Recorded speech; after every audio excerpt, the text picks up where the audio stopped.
So we are back mga bro. So nandito kami sa Sagada. So bayad na kami sa registration fee. Tapos may nakuha na kaming tour guide. So nandito na kami sa SMB Church. Tapos so pupuntahan namin dito yung Hanging Kapin. So nasa huli ako. Ayun, makasama ko sila Sai, sila Harry, sila Madam, si Mats. So samahan nyo ako mga bro sa adventure na to. So mamaya na lang guys. So akit namin, papunta namin sa access hub. Piling ko yung madumi. Bakit? So mahaba-habang lakaran to mga bro.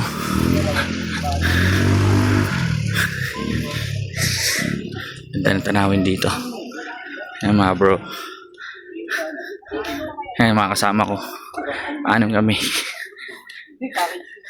So dito papakita mo tong resibo. Hindi ba nila sinabi doon na kailangan yung guide? Meron na po. Nakuha na po. Sheldon. Pangalan? May tinawag. Coffin. Sheldon. Sheldon. Ang Sheldon. Ay, may tinawag. Oh, meron na po. So nag-start na kami. Kasama na namin yung tour guide.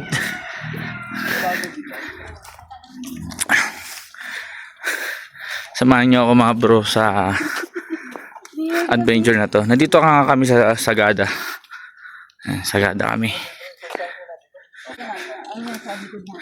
Yan.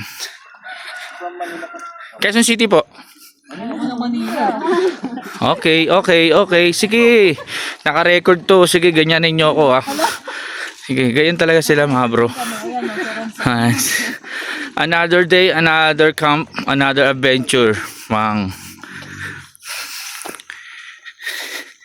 Hinihingal na ako ah. So kung makikita nyo dito bro, kung nakikita nyo, may sementeryo sa taas. Ayan o, may sementeryo sa taas. Ayan o. So, pag pinangkong ninyo, ito pong maging cemetery. Gusto nyo tikpan, gusto nyo tikpan yung tungkol ito. Ayan. So, kung nakikita nyo yung punto doon na mga bintana, bagay yun ang naiba dito dahil sa bintana niya. Sa kabila nito. Sa likod pa rin, sa likod. So, siya po kasi isang priest na gustong may living doon sa Hanging Kapin. Pero dahil isa isang priest, hindi siya pinagin ng church. Therefore, sabi niya, ilagay ako dito na may bintana. Para kunwari, katulad ng Hanging Kapin, may naka-expose daw yung kanyang kabango sa nature. Ba't ano po ba yung mga living sa akin ko? May qualification po doon. So, ang... Paano ba mapagandaan ko na? Nice. Okay, ano din po, ang law American ng aming religion dito, baka hindi kayo aware, ang law, parang same lang siya sa Catholic. Ang difference lang nila is yung pare pwede siyang magkaasawa. And yung babae pwede silang maging pare. So, yung... Paano react? Ayun. Puro sementeryo dito mga bro. Narinig nyo naman yung paliwanag ng tour guide. So, siya po yung priest, may asawa po yan. May asawa pa. Dapat ganyan. Yes po, basta. Pero sa ngayon, po ito yung asawa. Ito lang po yung pare. Nailagay namin dito na intentional kasi. Tapos kung makikita nyo, para ma-bless niya. may mga bakante. Pero pag nagbibigay kayo, nakakabaan pa rin naman. Indicator po yan na buhay pa ang kanilang asawa. By one day ko na rin. Sweet naman, hindi nga sinaring kami. Ay, mga sementeryo dito. Sana all. Mapunikatan yung mga nakakulong.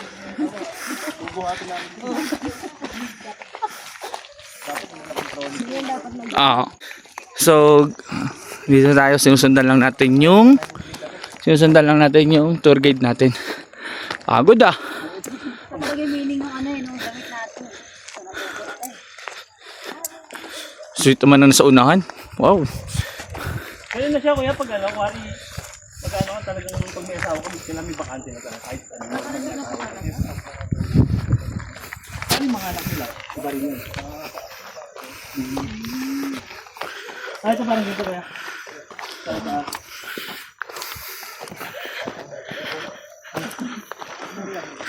Ay, saan ka? Pwesto ka.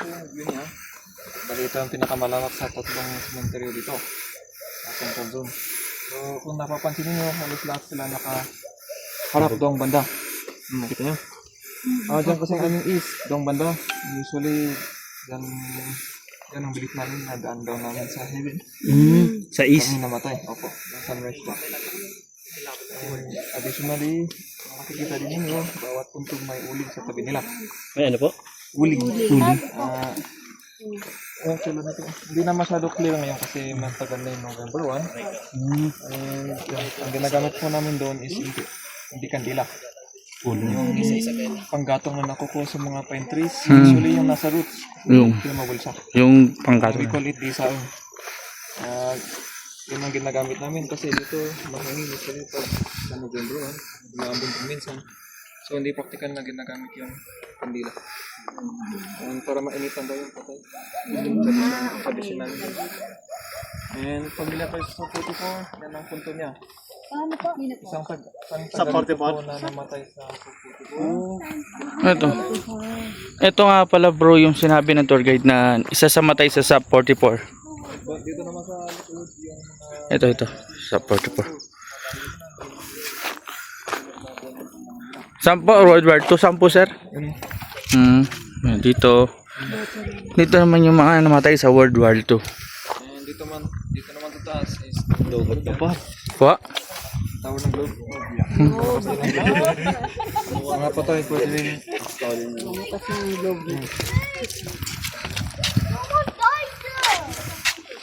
Ha? Tara, sir. Diretso yan sir.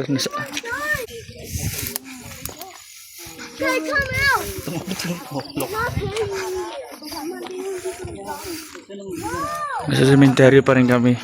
Lahat ng nakalibing dito may mga meaning. Sila. Rico? Ano Tori?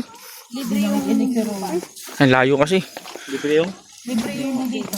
Dito. Kumararan, libre. Ayoko. Okay na ako sa san... Ano to yung palabas? Mga madre ang nilibing doon. Doon mga madre. Kay San Pedro, mga virgin, no? Mga madre, mga virgin. Doon daw. Grabe. Doon pala yung mga madre, oh. Virgin. Virgin muna. Sarap pakinggan doon, sabi ni Mats. Ayan na. Uy, wag kayo apak na apak. Kuya, may tanong lang.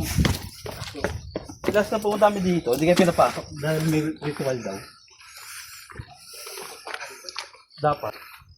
Kasi may ritual, hindi kami pinapasok. Ito yung lalim na namin. Hanging cabin pupunta namin dito. Tapos si Kuya Tour Guide. Tapos lahat ng dito pinapaliwanag niya. Ang ginagawa namin doon is the best ng like field for harvest siguro. Bawal daw pumunta.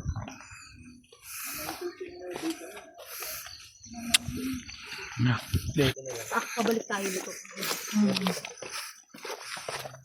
Are you videoing me? Yes. Aray! Yes, yes. Karma. Yes. No video.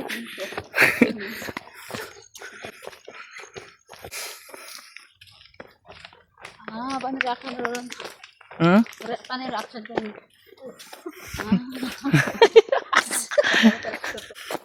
So guys, kung makikita nyo dito, taas na namin.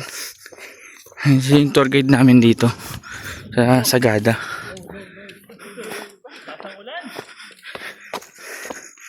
Ayan guys, oh. So, isang picture set po ito. Baka gusto nyo gawin yung background. Ay, oh. Picture daw. Takatayo tayo dun, oh. Gawing background. Sige, bilisan natin. Ibisan natin. Ma. Kung yun na yung camera. So, papapicture kami dito. Papapicture kami. Tingnan nyo yung background sa likod namin. Saan dito si Sir? Sa dulo pa rin. So, dito daw ako sabi ni Sai. Ayoko dyan. Ayoko. Picturean namin ni Sir. Yung tour guide namin. So, tapos na kayo magpa-picture. Sayo. Grabe likod di sayo. So, lapit-lapit na raw. Kaso, nasasalubong namin, hingal kabayo na. Dahil sa paakit na sila. Madali lang sa ngayon papunta dahil pababa kami. Ayun yung hangin, no. Yun. Ayun, no.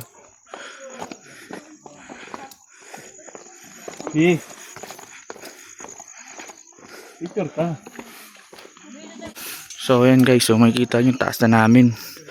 At maingat tayo sa mga bato pag pupunta tayo dito. Madulas. Kuya Sai, ano na? 2 joints. 2 joints. Ayan na. Hawak lang sa bakal guys. Ay, may kulay kaya yan? Meron pre. Hindi ka alam na malayan pre. Kasi nautot ako eh. Pugi ng ina mo. Sabi pre. Yun lang ang pinakamalapit, pinakasafe na puntahan. Actually, meron din po doon. No? Actually, from Kandugan River hanggang doon sa Sumaging Cave, may ganyan po. Basta may batong ganyan. Possible na ganyan. May coffin. Ganun. Pero ano ba yung pinakasikat na hangin ko pre? Ito po, kasi Ayan. kamadali. Paano po pag ano yung parang Hanap eh. So may hanging COVID pa rin doon. Ano hangin COVID? Ano pa rin? Ano tawag doon? So sabi ng tour guide, maraming hanging COVID dito. Meron meron dito at meron doon. Pagilid ka. Gigilid ako. Saan ba ako gigilid? O dito na ako. Last na apakan ko to. yung mukha dito ba yung mukha natin? Tarik niya kung makita nyo. Ang lalim. Palalim. Ayan o.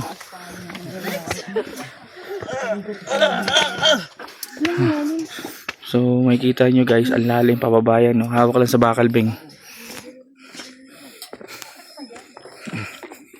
Ayun, may daanan pa dito. Diretso na say. Ay match. Ayun po, yun pala. Punta lang mga picture. So si kuya, ayan, akit daw kami dito. Aw. So akit daw kami dito. Titingnan namin kung anong meron dito sa loob. Hangin COVID din pre. Hangin COVID din. Oo, may mga bungo dito. Ayun o. Ayun guys, may bungo.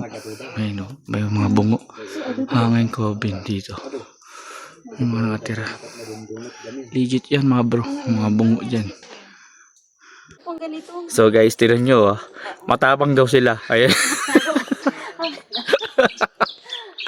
Ayan guys. Isa-isa sila pababa. So tapos namin tignan yung hanging kapin doon. Parang gusto niya na maging tour guide. Interview niya.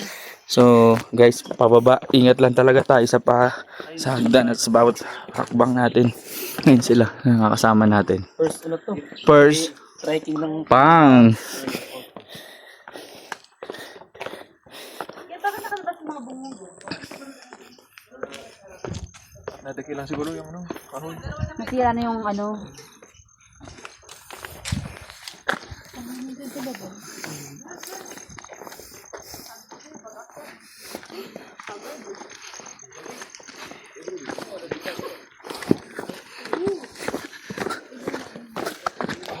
So malapit na kami. Doon oh, ayun oh, doon. Yung hanging kapin doon. Yung talagang hot tourist talaga dito pinupuntahan talaga ng lahat yun. Yung marami. Kasi dun sa pinunta namin isa lang.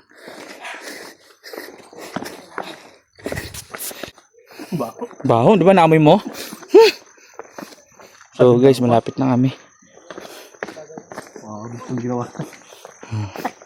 Okay lang yan pre. At least na document natin pinupuntahan natin bilang grupo.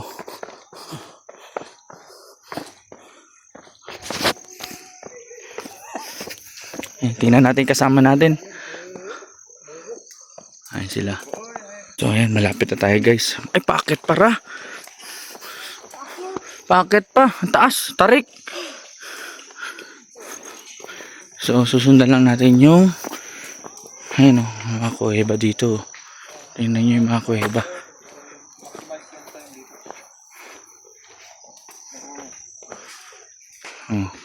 Kung gusto niya raw huminto dito, i-maximize niyo rin yung voice niyo at magpahinga.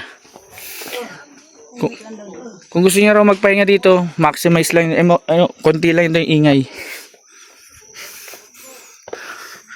So, ang taas na. Mali ang ano ko ah. Oo. Gusto niyo pa umakit na Mount Pulag ah.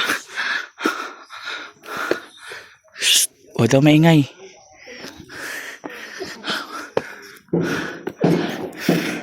So, ang taas oh. Kung makikita nyo oh. Ayun sila oh. Oh, madulas daw mga ugat ah. Mare. Beng, madulas ugat ah. Ayun oh. Hanging cabin. Masyado na.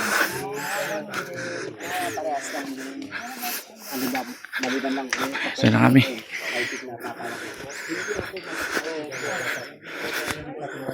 Ayun na oh. Hanging cabin oh.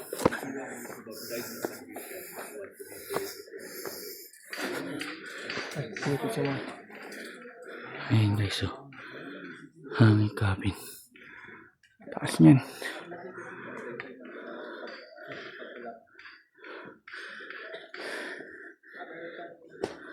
So guys, papapicture muna kami dito sa likod ng cabin na yan. No? Yan, si kuya. Guys, so, ayan mga nakalibing yan. Nakasabit sa cabin. Yan guys, nakakatakot dito. Napakatahimik. Yan no. So tapos na kami mag-picture dito. Ayan no. Yan, napaka-peaceful dito. Hanging cabin. Marami kayong tanong tungkol dito. Tanong na kayo kay kuya. So lahat ng mga informations dito nasa internet lahat. Secure na doon. Pero mas maganda lang siguro pag personal sinasabi sa inyo.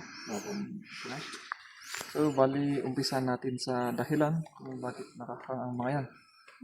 So bali may practical reason and purpose kung bakit nandiyan ang mga yan. So unahin natin yung practical reason. Una is ang batong yan. Limestone po siya. Nakita namin na nakakatulong siyang i-preserve yung kahoy sa mahabang panahon. Nandyan pa rin sila. Actually, malamig yan. And for protection, yung isang ano yan, practical reason. Noon kasi, kung hinuhukayan ng mga aso, so for protection, inihang namin. So, puntahan naman natin yung purpose. Yung purpose naman, dito na papasok yung qualification na sinabi ko kanina. So, kahit sino po, pwede dyan basta na-qualify dito. Unang qualification is patay, siyempre. Pangalawa is FBI po. Kailangan po FBI sila, taga rito. Exclusive. May halong taga ibang hindi pwede. So, yun. Kailangan din po may apo ang mga yan. Kasi matatanda actually lahat ang mga yan. Pero pag walang apo, hindi considered na elder. Therefore, hindi pwede dyan. And kailangan po naikasal sa may kahit isa na apo or anak na naikasal sa traditional wedding. Alam naman niyo yung traditional wedding dito. Siguro yung yung katay-katay ng baboy, sayo-sayo, gano'n. Yes. Nasa internet yun. Ang pinakamataas oh. Kailangan natural death ang kanilang pinamatay. Meron sa pinakamataas tabi tayo po. Kasi dyan po, considered natural death sa amin is yung katandaan yung kinamatay. Pag namatay siya sa Sakit or aksidente or any other. Basta hindi natural, basta hindi yung old age, hindi considered. Hindi considered na. Pag old age, hindi siya considered. Old age po yung Considered. Opo. So yung maliliit na yun sa kabila, hindi po yung mga bata. So, yung mga matatandang mga yan. Yung sa Sir, Ang maliliit po kasi sir, yung sa pinakataas, ay no? Ano yun? same lang din. Nakasama din. Ba't nasa pinakataas, sir? Mas okay lang siguro kasi yung space doon. Taas pre. Kahit saan dyan Para safe. Opo. Bakit po maliit po Yung maliliit po is fetal position lang namin. Ang bilis namin kung bakit kailangan i-fetal position namin sila is naniniwala kami na babalik po sila sa pagkabata. Reincarnation ba yung tawag? Yes. Yun ang purpose ng Sa muling pagkabuhay. Actually, chair yun, nakasabit na yun, na sila lang. Doon. Bakit po may Doon namin pinapaupo yung mga patay na yan during the lamay or embalming din. Kahit may upuan. Ay, no. sira na. May sandalan. Turo ka ng turo rin. Binuburol namin sila na nakaupo instead of nakahiga. Para ma-form yung fetal position na yan. Kung minsan binabali namin ang buti. para magkasya na? Opo. Tapos yung pangalan mo? Ay, ang Lakay Sumbat, Muitog, yan ang traditional names namin. Tulad ko po, meron din akong traditional name which is Tauli. Yes, yun din usually ginagamit namin sa surname. Yun. Okay. Isa pa is isang matindi pa dyan is inuuna namin inilalagay muna yung coffin bago yung bangkay. So in the morning, ayusin muna namin yung coffin. Follow up namin yung bangkay sa afternoon. Kasi afternoon yung burial time namin sa pag elder. Yun. Sa umaga, ayusin namin muna yung coffin and then Sana mo kay kuya. Iniimbalsa mo din sila. good question. Hindi po. Hindi. Hindi. Kumbaga sa inyo, walang burol. May procedure kami pero hindi pa rin compared sa formalin, hindi siya effective. Nangangamoy talaga.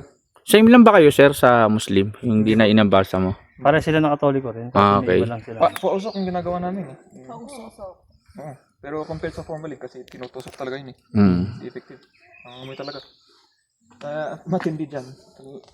2 to 3 days ang laman namin dito. Kaya Saglit lang, sir. kakatas talaga yung yan. So nangangamoy talaga. So, ang matindi dyan, kinukumot namin yung bangkay ng kumot, Match. binubuhat. Siyempre, tumutuloy yung doon. Yan, okay na. And kung minsan, pinag-aagawan namin buhatin yan.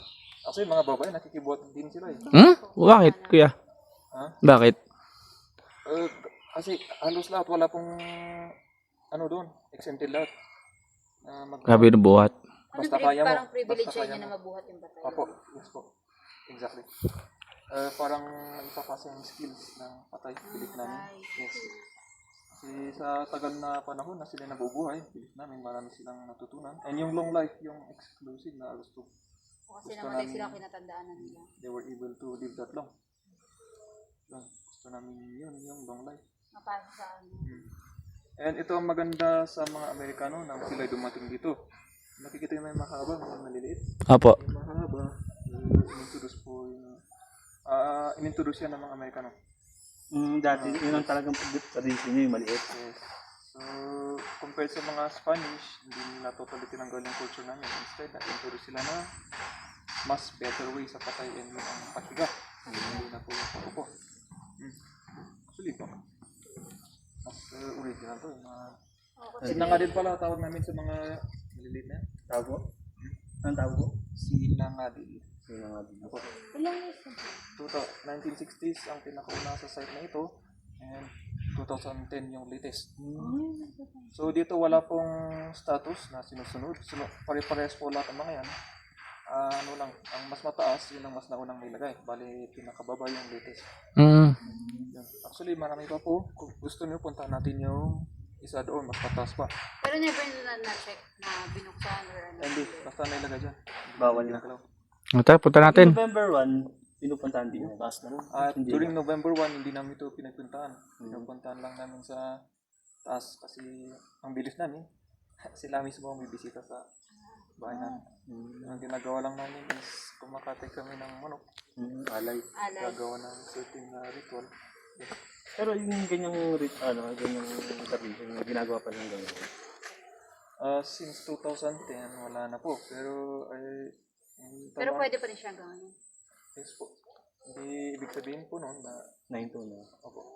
Kumbaga kung gusto lang ng mga namatayan na gano'n gawin. Opo. Malakas din kasi yung ng Christianismo. Bali, baka yun ang isang big factor. Na nawala na yung ganyang tradition. And for practical reason, tourism na po ito eh. Nangangamoy. Hanggang doon nangangamoy. Maabot. Pag may nakabago. Doon, sir, sa sabi mong taas, marami din nakaganyan. Siguro 12 meron doon. Yung makikita. Marami din. Pero Marami. mas mataas kaysa dito. Bago natin mapuntahan yung coffee farm. Sa malaking bato lang yan. Lapit lang. Tara. Tara. Wala sa akin. May tanong si Kuya kanina eh. Map daw. Wala sa akin. Nagtatanong sa kung lang yun. Pabalik kayo ulit. Same way. Ang pinapropose ko, ang Ipino-propose ko is ito po. Para dire-diretso na dito. Kasi kaparami na kayo. Kasi dito per site 300. At least dito may 7 kayong site doon. 1.5 sana yun. Pero nakasulat dito. At least medyo mas mura. Kasi magpa-battery ka pa. Ano lang ano sa battery? Sagada battery. Kung magpa-reserve ko, pwedeng 6 ata yun. Hindi tayo nakapag-reserve. So nag-iisip pa kami sila madam kung tuloy pa ba namin yung package na sinasabi ni tour guide ni sir. So napunta na namin kasi yung package na binayaran namin, yung hanging cabin. Yan. So nakapag-decision babalik na raw sa kotse. Yan sabi ni sir. Sabi ni madam. So madugong akyatan na ulit, napakataas na daanan. So good luck sa amin. Dahan-dahan na, ingat sa bakal, awak sa bakal. Ayan, dahan-dahan. Quiet.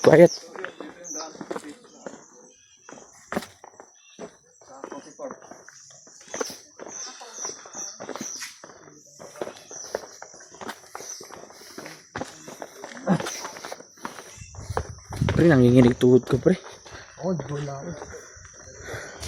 And sabi ng tour guide, ayun tayo mga kape. Tanim. Ayun o, taas ng aakatin namin. Ayun o, taas ng bundok o. Ayun, akat namin. Ayun guys, taas. Pabalik namin sa sasakyan. Tapos na yung inabel naming tour dito. Yung hanging cabin.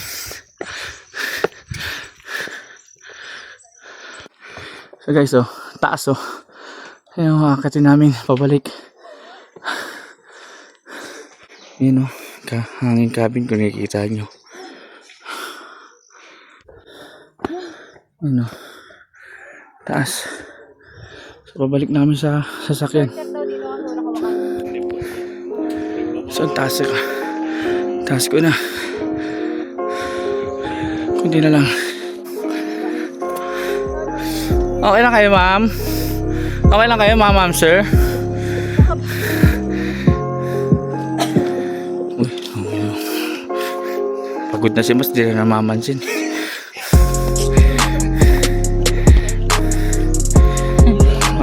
Bang! So, nasa kalahati na kami. Konti na lang.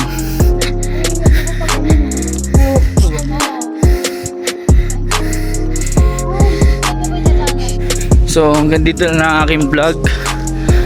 So salamat sa pagsama sa aking video sa adventure.